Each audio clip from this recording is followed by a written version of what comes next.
Thanks for coming, though.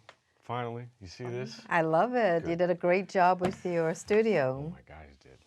Andrew Anthony, the whole Young Wild Dream team. I appreciate you guys for getting this done. You've been the hyped person we have all been waiting for and talking about for the last 3 months. Well, without me, it won't be no you.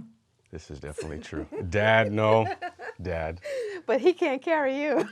He helped. He helped. A little bit. A little worm. Okay, all right. We'll give Dad some credit here. But I do want to get into you and your life and what you have done up until this point and what you have accomplished, because I think throughout my life I've had to go back and look at my own things the same way you have. When you wrote your book, and I'll get into that a little bit more, you started explaining all the things that you went through. But at the time, nobody really knew what your life entailed and what was in it. I didn't even know most of the stuff until your book, and then we started talking more, and recently we talked a lot, and now we've gone into detail about your life, and I think I understand you more now than I did in the past. So I want you to just start from when you came from Trinidad and came to the United States. Well, as you know, because I'm your Of mother, course I know. Of course. I was adopted by my great aunt and uncle because my mother and my biological father split up. So it was a transition at the age of 3 to live with someone that wasn't my biological parents, but they were the best parents I ever had. And born in Trinidad, West Indies, we looked to America as the grand place of opportunity and a place that you can make it and make it for your family. And that's what my parents did in coming to America. When I came here, it was now an assimilation because I didn't speak the same way as the other children at the age of 8. You know how kids can be, and they taunt you, and you have to defend yourself a little bit. There were times I got into scuffles in the classroom because What are you fighting for? somebody This is the attacked first- me. No, now more truth comes out. Nope. Who did you fight? No, one day. Who did you fight? Let me tell you, you have to defend yourself. Okay. Because when people come attacking you, you cannot lay low and let them continue. You have to defend yourself. So I was very silent and quiet in the classroom when the teacher is there. So we had a substitute teacher this particular day. And I didn't know this girl, Cookie, had a thing against me. So She sounds fat. no, she wasn't fat. She was a fair-skinned girl, skinny. And all of a sudden, Cookie comes to attack me in the classroom. And I'm just sitting there minding my own business. So I took it. And then after a while, I was like, I'm in my mind, enough is enough. And I jacked her up against the wall. And I had her locked with my hands, her neck locked against the wall. Cookie never messed with me again. I Now tell you know that. where I No, get it no from. one else. Now I know where I get it from. But this is something that you learn in life. That no matter, I served in the military for 20 years. There are a lot of things that I took in the military, being a woman in an aviation field, which had just opened to women in the late 70s when I joined. Men didn't want women in their Navy. So they did things to make it very uncomfortable to be a woman in a man's world. Same with politics. There are men that don't want women around or don't see women as a valued asset in politics. So they do things behind the scenes to really work at your nerves. So you have to learn how to guide yourself, to guard yourself in your responses, because everything cannot be an aggressive response. However, when you've had enough, you've had enough. And they have to know that you're not going to take any crap anymore. So you just take them out. And in doing so, they don't mess with you anymore. This is funny, because I never heard this. Never heard you being violent in school. But you get mad at me because I was in school. I was defending myself. Yeah, just defend yourself. That's fine. But on the field, that's fine. But let me tell you something. In that, no one messes with you after that. Once they know that you will stand up for yourself. If you continue to let people bully you, they will continue doing so until it reaches critical mass. But you have to know how to handle yourself, because particularly in this climate that we're in, everyone is arguing with each other. We see it on Twitter, we see it on Facebook. People lose friends, and they even lose a relationship with their family for no reason, because we can agree to disagree. But there are some people that are just outright evil, and they just want to take you out. And so therefore you have to defend yourself and let them know you're not going to take that stuff anymore. Interesting. Interesting. I'm going to tell Dad. I'm going to tell Dad. Just like your report card. No? Hey, I got all A's. As far as you know, I got all A's. Because they wrote it out. She's a good student. She's a good student. She's A. the best I ever had. That's funny. So now. But let me tell you something. Your grandfather always said Don't start a fight, but if someone picks a fight with you, finish it. This it, yeah. Grandpa does look like that. He always wanted to fight. He wanted to fight me for no reason. He want to fight you, he want He to would straighten just you come out. in. Yeah, he did. He You're want right, to straighten you're you right. out. Grandma too. Grandma always wanted to fight me. Yeah, they want to make sure, no, they want to fight you. They want to make No, sure they that love you're it. following They the love it. rules and that you're doing the right things. And if you didn't, you get your butt whooped. All the time. Well, that's, Oh, every week. you should have done what you were told. I would. I just wouldn't do it the way you guys wanted. Oh, that's funny. That's funny. I learn something new about you all the time. That's what life is. This is true, but you keep it away from us. I'm telling Nikki, Nico, and I'm telling Nolan. He'll know his He grandma gonna didn't look take at you any like, what? mess. That's funny. Did all that, those things that you went through early on in life, and then going into the military, did that help you? Did that shape you for what you had to face? I believe what shaped me was how my parents raised me and the values that they instilled in me. The military was an asset because it also brought about the discipline that I already had at home. So it just reinforced that discipline. But it also taught me leadership and managerial skills, and also a world that I didn't know before. I knew the environment because my parents were very strict. It was no going out, hanging out in the mall, or anything like that. Sounds so similar to Well, mine. look how you turned out. You're fantastic. Okay, good. So therefore, all those teachings and lessons from before worked out to your benefit. Look at that. They It's did. amazing how the world turns They around, did because right? I'm quarantined still to this day. But you're doing great things with your quarantine. You're not just wasting time. You set up your podcast. You set up this great studio. It's first grade. You know, I love it. You also spent time with your son, and you're teaching him the values of what you were taught. You're also doing STEM education with him while he's home during the summer, something that's passionate to your heart with your foundation, of what you're giving back to underprivileged kids in a value education that they may never learn at home, but it helps them to get an advancement in their education levels. So the things that you were taught before are just things that's being reinforced now, and then you're passing it on, which is what we should do in life, because just because you were taught something doesn't mean you keep it within yourself. The lessons that you learn is about passing it on to someone else, as your mission statement on your foundation website says, that you want to have a child have a more improved life tomorrow than they had today. So that's what we're all about. But all those lessons that I learned from my parents, it helped me to catapult my career in the military and also deal with racism, sexual harassment, the undercutting of the male-dominated environment, but it built me to be stronger. And the reason that I was able to have that strength, not only the support from my family, but my support from God.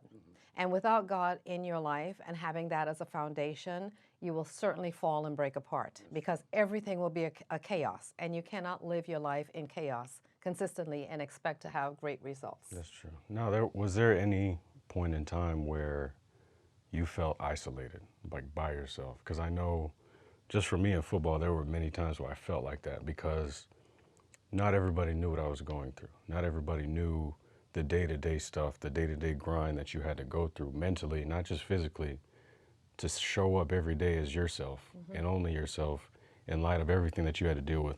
Racism, you said sexism, people just putting you down just because of who you were. How did you get through that? Why were you able to get through that? Like what, based on what Grandma and Grandpa taught you, how were you able to get through that? I had a chief petty officer tell me one time, take it one day at a time. That whatever your situation is, it's not permanent. It will end. And your father's, your Aunt Jean, she always have great statements to say. She says, every rope has an end. And if you approach life that way, all the adversities that come your way, you will see that it has an end. So plan for that end. Don't think that the situation that you're in is a destination.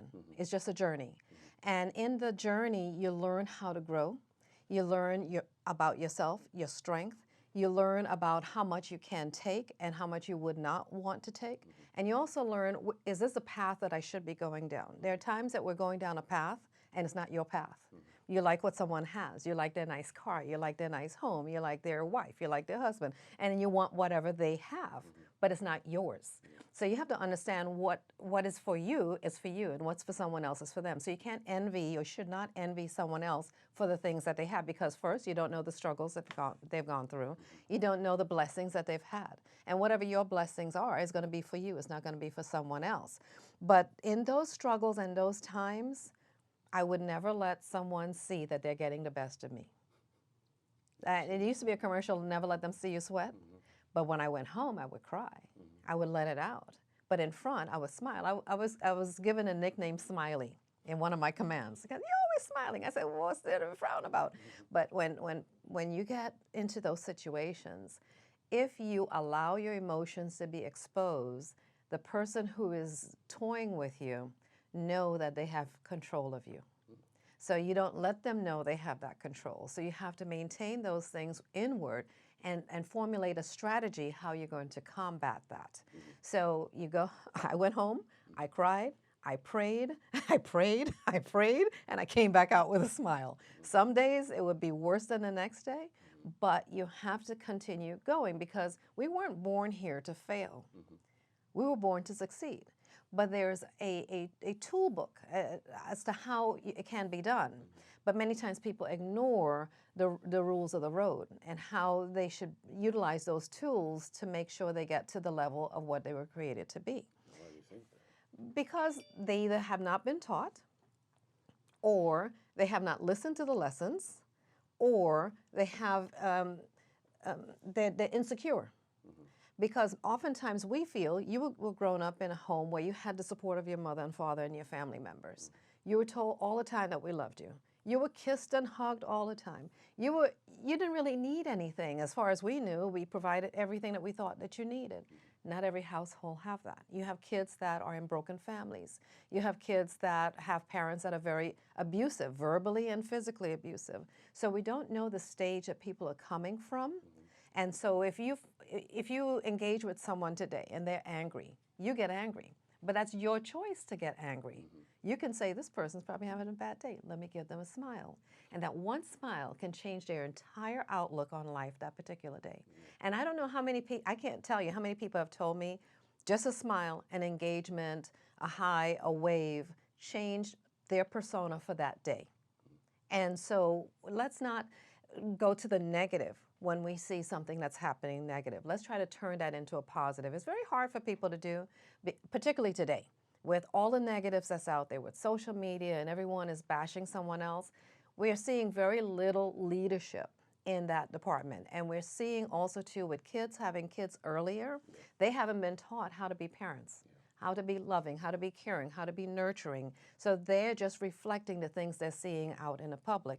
So the reason that I believe that not everyone is like that is because they haven't been taught, they haven't been shown, or they don't have an example. They don't have a role model, which is unfortunate, because that's what you're doing with your foundation, is being that role model and giving back and showing that you are caring and showing that you are giving and showing that you're not selfish to hold the teachings and lessons that you've had in life to pass it on to someone else that may not be. Look at those kids that we took all the STEM stuff to last year.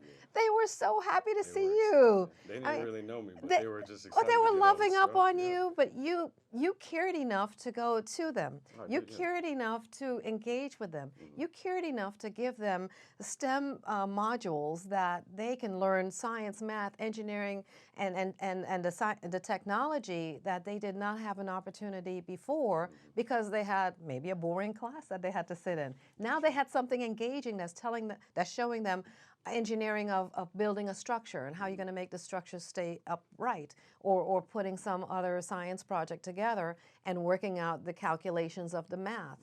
So those 120 students that you provided STEM modules to last school year, It was November, I think. Or you December. have changed their life, because they were underprivileged kids in low-income families that were struggling themselves in a classroom, and now you have enlightened them of how education can be fun to learn.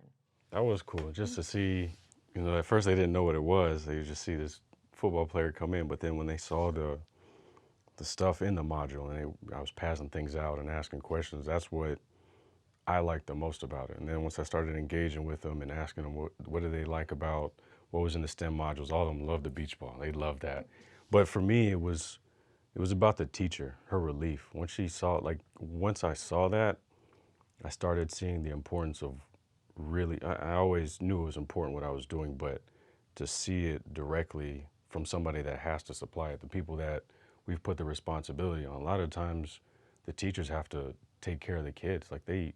There's certain things that the kids won't say at home that they're bringing into the classroom. So the teacher has to, one, be the teacher, the caregiver, the psychiatrist all in one. That's hard for them to do when they have 30 other kids in the classroom that they got to take care of. So every time we went to five classrooms. Mm-hmm. When we went to those 5 classrooms, each teacher, you just saw the sigh of relief, like, oh, thank goodness. Somebody's hearing my cry. Somebody wants to help for the kids, not just for their sake, but for us, the school, and for whoever the kids are that are in the classroom. So for me, I was just more happy that I was able to supply them with that, and through your help too, thank you, to do that. But it let me realize in today's world, the influence is all over the place in different directions. It's not to the foundation of what you guys taught me, which was learning by yourself, finding things out. I hated school, and I don't need to say it, and I shouldn't say it, but you guys taught me that I can learn things outside of the classroom. I can use my common sense. I can find and figure out what problems are in the world, find solutions to them. So I was always looking outside the classroom to find things. And I would understand stuff in textbooks. I would get it. But at the end of the day, I knew, how can I apply this outside of here? And if I couldn't, I would find a way to apply whatever it is in my life that I needed to figure out in the outside world. Or I'd ask you guys questions, you and Dad. Most of the time you guys would have the answers, or I'd go on the internet to find it. So the resources are there. In light of everything that's going on in the world now, everybody getting influenced on one side or the other, you have been on the foreground of everything. And for most people that don't know, I always say this, you're the most famous person in the family. Everybody says I am because I play in the NFL. I'm serious, but I kid around. I say you're the most famous person in the family because you've made history. You've been a person that was, you always correct me, an elected official. You're the first lieutenant governor, Trinidadian, in the state of Florida to be elected as lieutenant governor. That is big. And for me being around you, you never made it seem like it was big. And I remember there was only probably 1 or 2 days out of the whole time you were in office that I really saw how much power you had. But you never went around thinking, oh, I'm bigger than anybody else. You were humble enough to help everybody. And when I saw that, I was like, Mom, you don't understand the value that you bring to everybody. When you're going to different places, when you're smiling, when you have presidents addressing you more formally than themselves, that's when I said, all right, she doesn't realize the type of power she has, but you're helping, and you still continue to help so many people. Now with what's going on now, you have set the blueprint as far as improving places, improving a community like you have our hometown. You've done so much there, and the state of Florida, which people don't give you credit for. And with everything going on now in today's world, which is police brutality, the government, the left versus right, what do you think is the proper solution to go about change that's long-lasting instead of just immediate, instant gratification? Well, the problem that I'm seeing with our elected officials is that they're not being statesmen. And when I got elected to office, I saw that as something being sacred because it was a public trust. I made history in the state of Florida by being the first Republican black female to be elected to the state legislature. That was in 2003. I made history in Florida by being the first black female to be elected first black to be elected statewide. Got so many adjectives on Yes. that. And also to be the first female to be elected lieutenant governor in the state of Florida. But I didn't see that in itself as a destination.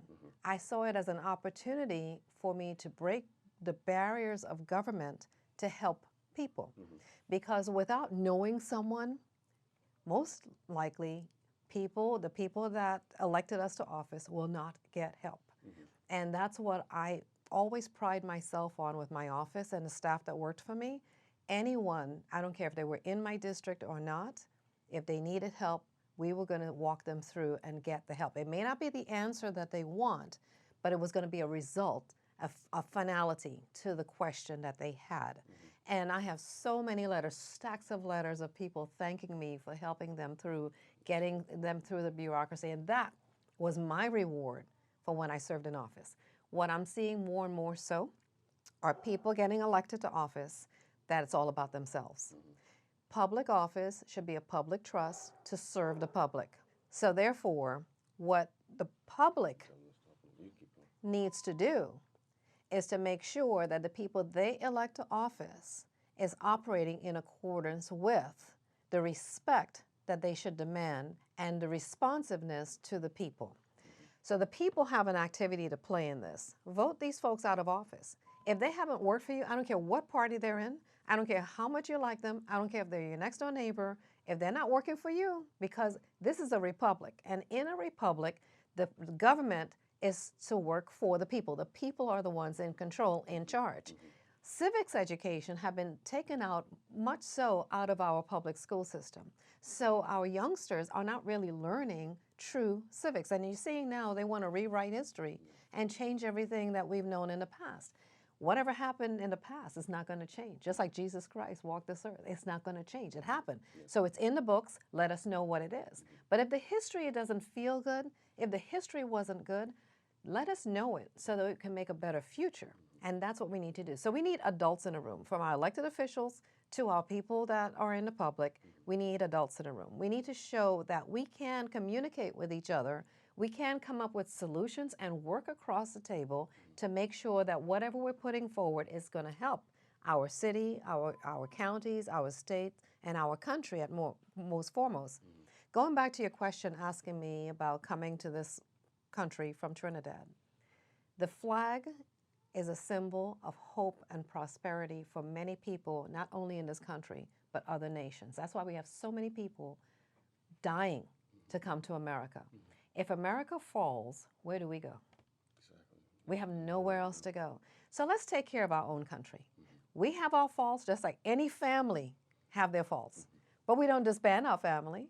We work within our family. We take care of things. So let's look at America as our family. And we have issues. Let's take care of those issues. You mentioned police brutality. It's not all police officers. However, there may be a culture in police departments that have fostered that.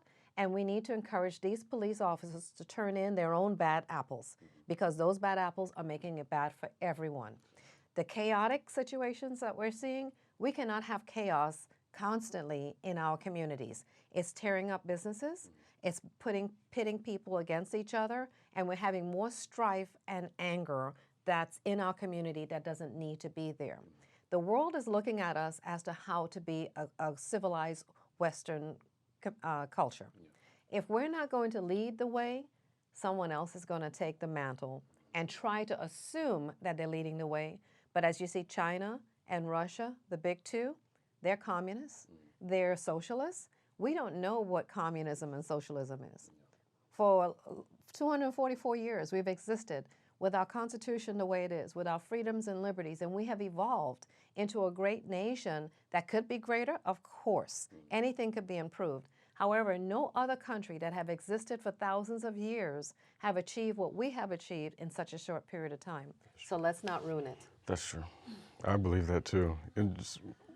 Yeah, I believe that. I definitely do. I think there's too much finger pointing. I think we all just need to own up to what's going on. We all need to find a solution to it without trying to pick a side. It's best we come together, like you said, but we can't look at the mountain and think, oh, we're going to conquer it. We got to chip away block after block or rock after rock. And we have so many people now that are influencers that I don't think are doing enough in that aspect of educating the right way, the peaceful way, the correct way to understand the first step of the process. And that's what you said, your elected official. And going to them, if you don't like what they're doing, get them out. Don't go to the very top, because the very top's not going to listen to you. So you need to start changing your own community. Bring about that mindset that, hey, we're working towards a better tomorrow for our children, our next generation. And I do believe that's spot on. I don't have to go into any more of that. You've hit it dead on the head. I do want to get into a little bit about your book when you get there. When I read it the first time, I think it was 2014, and we started reading, besides the military stuff, it was about the family stuff. And mainly about when you were deployed, I started thinking about the stories of when you and Dad would go away for 4, 5, 6 months at a time. We had to get raised by Grandma and Grandpa. How for you was that? Because I know playing football is the same way for me. When I left and played for the season, I was gone for 4 or 5 months. Even though you guys saw me on the weekends, it wasn't the same because it would be, you'd come in on Friday, you'd see me Friday, Saturday half the day, Sunday half the day, and if we won, I would be in an okay mood. If we lost, I was bad. But it took a lot of time away from the family, and me just being out and retired now, seeing how much time was away. How were you able to deal with it? Because for me, it was tough. I would always try and get my mind to snap out of it and say I have to be connected with the family, but at the same time, I'm looking at the mistakes that I made and how I wanted to improve myself for the next weeks because I knew I was going to get something again and again every single week from an opponent. But it was much more different. Yours was life and death. Mine was just entertainment. So for you, what was the mindset leaving the family and going away for who knows how long? And there wasn't FaceTime. There wasn't any of the stuff, the technology we have now. It's letters. You would call us maybe once a month. We would probably get it when you were on the ship. So how was that for you when you had to leave the family and leave us in a sense, knowing that I'm going to be gone for a while, I'm going to be disconnected with them, I'm missing so much in their lives. How was that for you? It was very hard because my first deployment was a 6-month deployment. You were 2 years old. Nikki was recently born. And so missing 6 months out of her life and not seeing her walk was very hard. I cried a lot. Calling home, as you mentioned, there was no FaceTime and no internet as we know it today. When I was overseas, it was about $600 or $300 for the phone call. So even though I'll get on the phone not wanting to get off because I'm listening to your voice, and then your father would make video recording tapes. And the VHS tapes, which nobody knows anymore. Yeah, you mail it to me. I didn't know that. It took a long time to get there. I would send care packages back home for you guys. It would take a long time. Yeah, Sometimes it will come when I'm getting back home. But the ease of my absence when I came back home would have little toys and little trinkets to give you guys. But missing out the growth of your young children is very difficult, and you're never able to bring that back. You may be able to bring back, set up a party, but you're not going to set up the time that you missed. The one time that really tugged at my heart was when you were in preschool and your sister was there. Your sister was so funny. You were in preschool at 2 years old. Each one of you started school at 2 years old. So when your sister turned 2, now she's in preschool, and the preschool was a Montessori school. So you had your sections of the age group that you were in. When your sister started school, she had her own mind because she told Mrs. Woods, the director of the school, that she was not going with her students. She's sitting with her brother. So Sounds like Nikki. So here you are with a 2-year-old kid next to you. Created an army so young. You did. A rebellious army. Well, follow her. He said the greatest example was someone is to follow in your lead, right? It says imitation is the greatest form of flattery. So she was following in your lead. So therefore, you must have been a good brother somewhere along the line if she wanted to stick next to you. I don't know.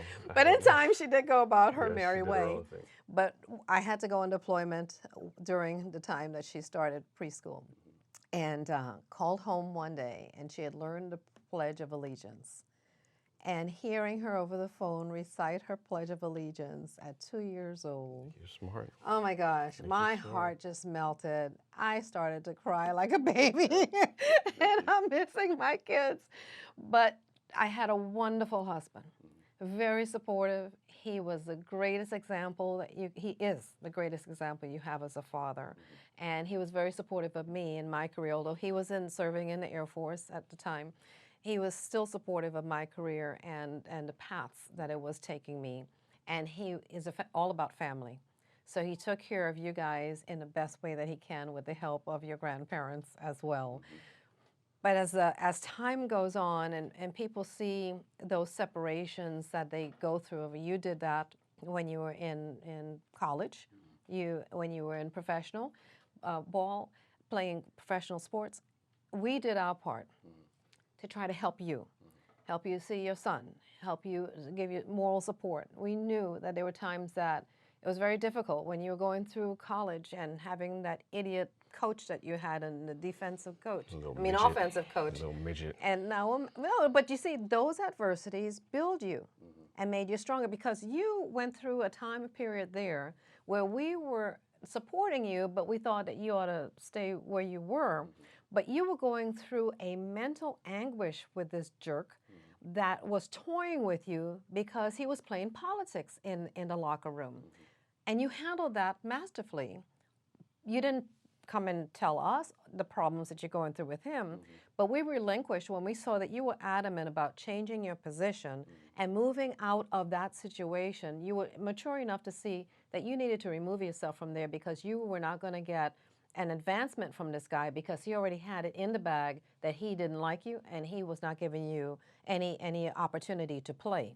And when you moved over to the other side, you were able to showcase your skills, boy, and you were off to the running from then. And you told him, yours, right? So that was the end of that. I saw Moved him. on. I saw him. I told you when I saw him a so few you months ago, really? he looked defeated. Well, He looked super defeated. and rightfully so. When you have evil in you and you treat people that way, you will be defeated somewhere along the line. Yeah, he did. I was kind of happy.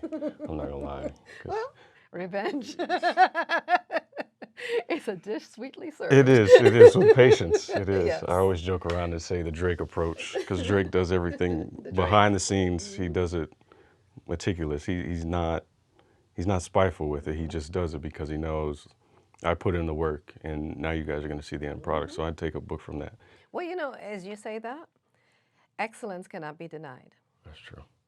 Once you showcase yourself and people see that you have a skill set and an ability, you'll be paid for it, you'll be respected for it, and you'll also be envied for it. That is true. You have definitely. You mentioned the games that you guys came to.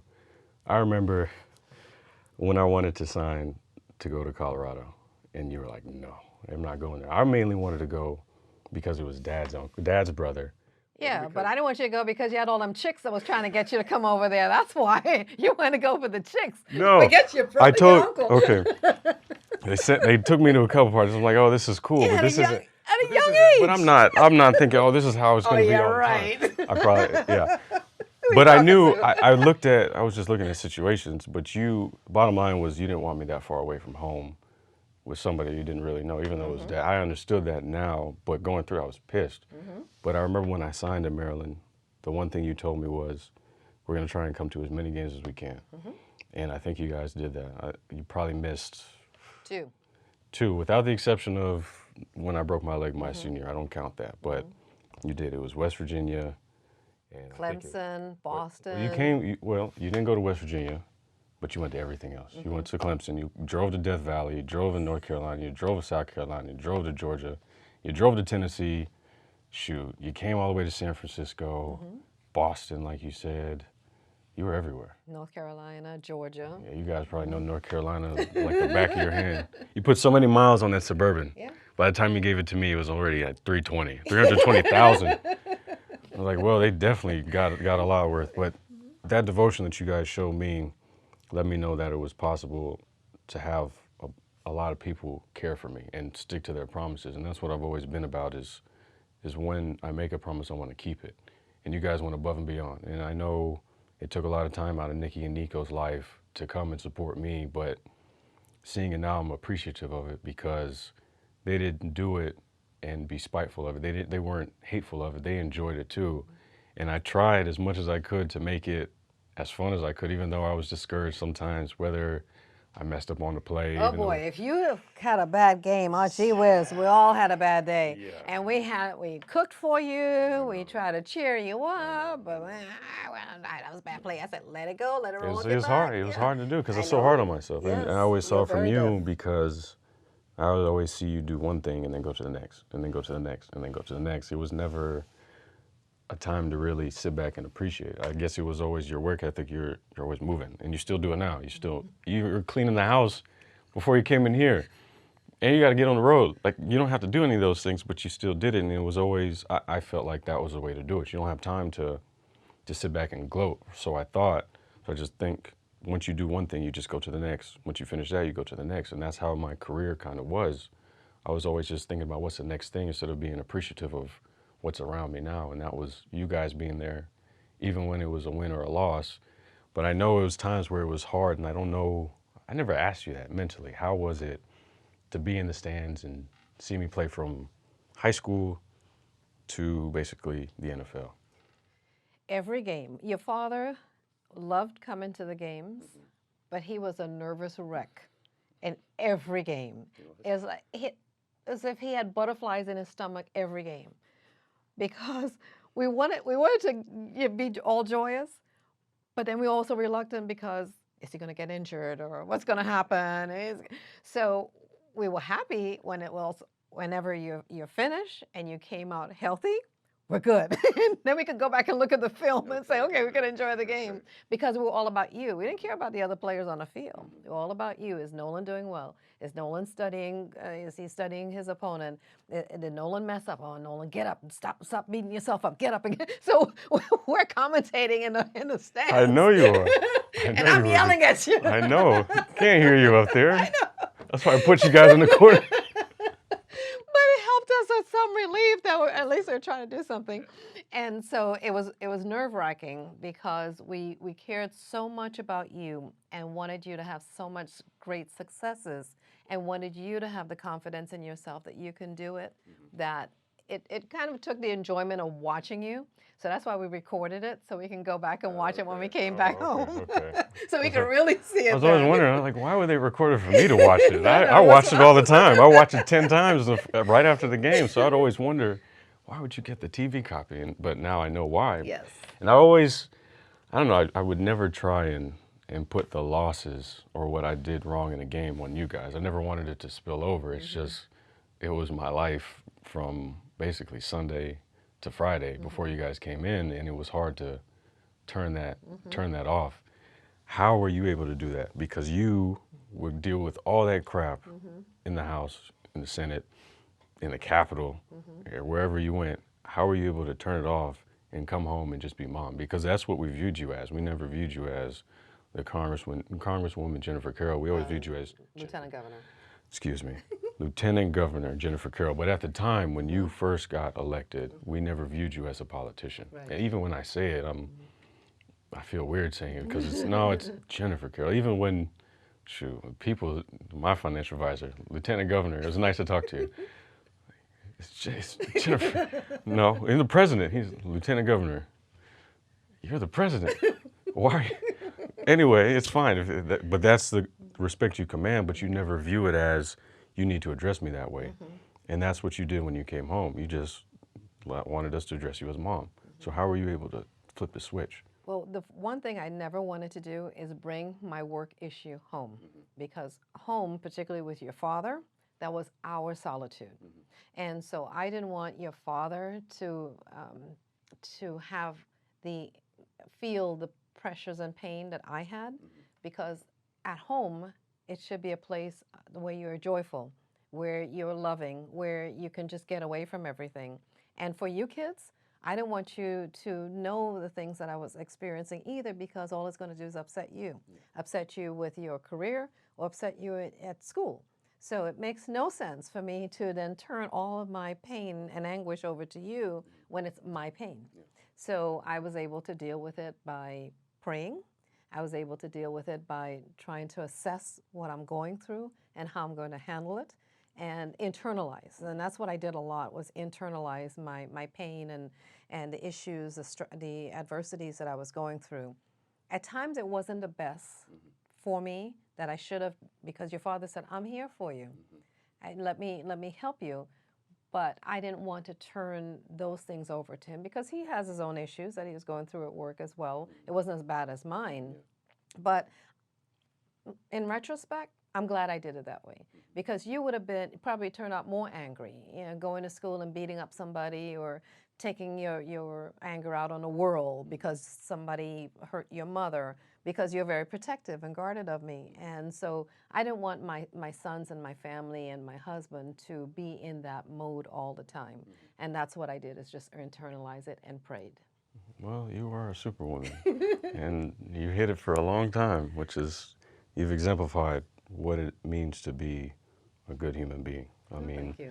when you look at it, there's so many, everybody tries to attach themselves to athletes and rappers and entertainers and all this, but for me, I honestly, I can't even think about who I was really looking up to. I'd have to pick people just so I could save face and not say, oh yeah, my parents. I'm like, your parents?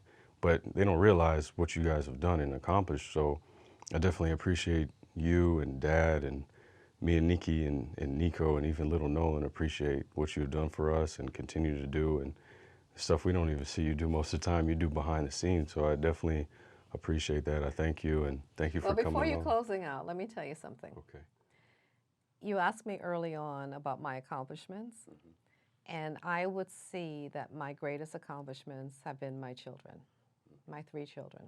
You, when you were born, I thought I could not have another child That's how I feel now. because I loved you so much. I couldn't imagine myself having another child because you were it. And you've grown into a wonderful young man that's caring, that's evolving in with your own entrepreneurship, that you're giving back. With this podcast, the people that you will be interviewing will be giving lessons learned, that you'll be sharing things with people that's listening, that they can change things in their life for the better. With the kids that you're helping, that you're changing their lives for the better. With your brother and sister, I love that you guys have such a connection. There's the 3 amigos.